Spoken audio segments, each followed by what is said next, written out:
It's Black History Month, and I'm here to remind you that a lot of Afro Latinos have made big contributions to Black history in the US. Here are some historic US-based Afro Latinos. Arturo Schomburg was a Puerto Rican historian who is the reason we have a lot of original documents from Black writers from the late 1800s to the 1940s. When he was in grade school, a teacher in Puerto Rico was like, Black culture doesn't have any noteworthy history or leaders, and Arturo was like, no, that's wrong. So he decided to dedicate his life in NYC to collecting and preserving Black intelligence and historic importance. He created a personal archive that still exists to this day, where he was collecting writings by Frederick Douglass and Phyllis Wheatley, music composed by Chevalier de St. Georges, and so much more. It can all be found in the Schomburg Center for Research in Black Culture, which now has over 10 million items. Celia Cruz, our queen of salsa, also has her place in American history. She was from Havana, Cuba, but eventually settled in NYC. She recorded 70 albums over her career until her death in 2003. 70.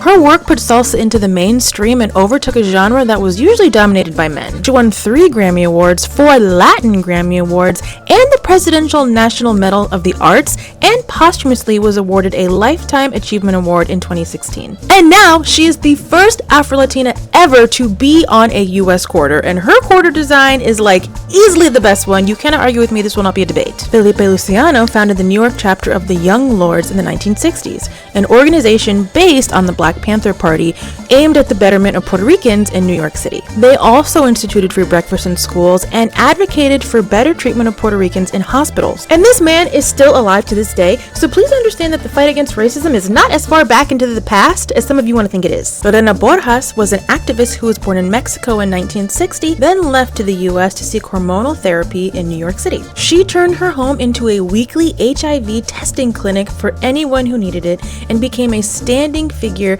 in the transgender community. Her work led to the Elena Boras Community Fund, which still operates to this day, and she'll always be known as the mother of the trans Latine community. We're going to swing by World War II for a second to honor Esteban, the only known Dominican to serve in the Tuskegee Airmen. Tuskegee Airmen were the first Black military pilots. He immigrated from the Dominican Republic to New York at the age of 4, where he lived until he enlisted, and he was one of 101 airmen to fight against the segregation order of the U.S. Army. And he was on his 68th mission with the All-Black Squadron when he died in 1945 at the age of 26 years old. He was posthumously awarded the Congressional Gold Medal for bravery in 2016. These are just 5 Afro-Latinos from American history. There are many, many more. So I will say, Happy Black History Month, and remember that Black history is American history.